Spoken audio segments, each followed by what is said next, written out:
My name is Katelyn Andrzejewski, and I'm a Master's of Nursing student at the University of Texas at Arlington. And in the next 5 minutes, I'm going to give you a leadership book review.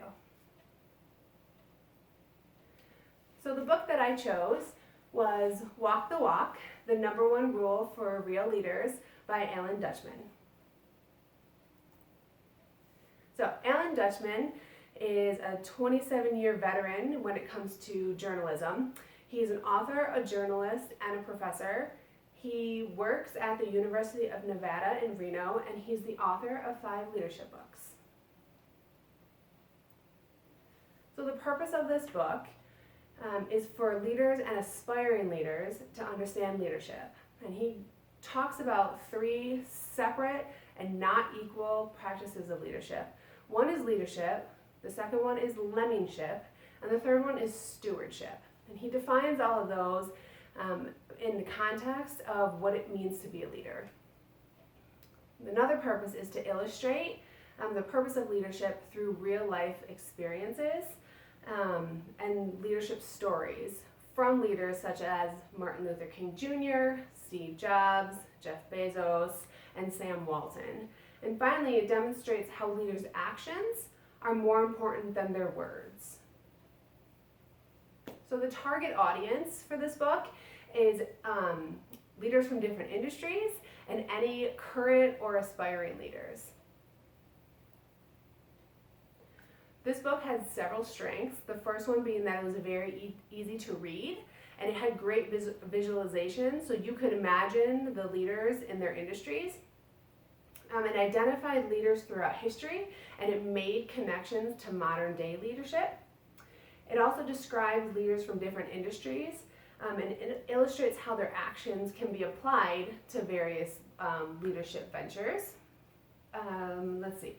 The stories of featured leaders offer inspiration to adjust leadership practices.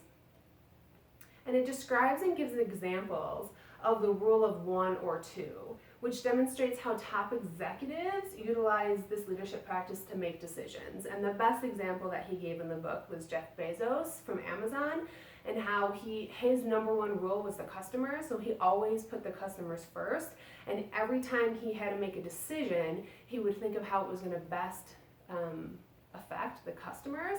And his second principle was long-term. So in combination with keeping the customers first, every business decision he had to make was about the longevity of Amazon. So this book did have a couple of shortcomings.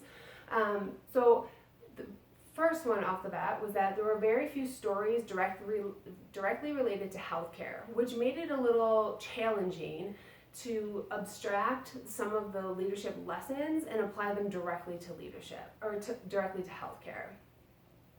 And the leadership stories didn't always describe the obstacles that the leaders faced. It painted a really utopian view of how the leaders were able to accomplish so many things without any real struggles. So it didn't paint a realistic view, and it made it difficult to see yourself walking the walk when it was pointed or painted in a very simplistic view. So this book did achieve several objectives. The first one was to paint very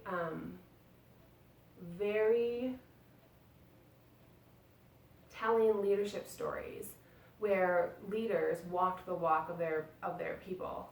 And so the first one was Ray Cook of McDonald's, and his vision was about cleanliness.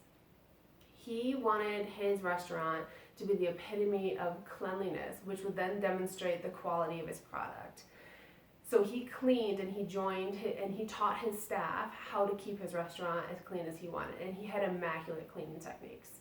Marasu Ubuku of Sony wanted to create an environment where engineers could practice at the top of their scope without any inhibitions. So he did that, and he gave his engineers free rein to develop, and Sony became one of the top consumer product companies in the world. And finally, Herb Keller and Colleen Barrett of Southwest Airlines were one of the first airlines to put their employees first and they never fired anybody when the company or the economy wasn't doing well. So after reading this book, I would recommend it to any current or up-and-coming leaders and anybody who wanted to see just how top executives in these massive companies that are very familiar to everybody act and behave. It was very eye-opening. And there's my references. Thank you.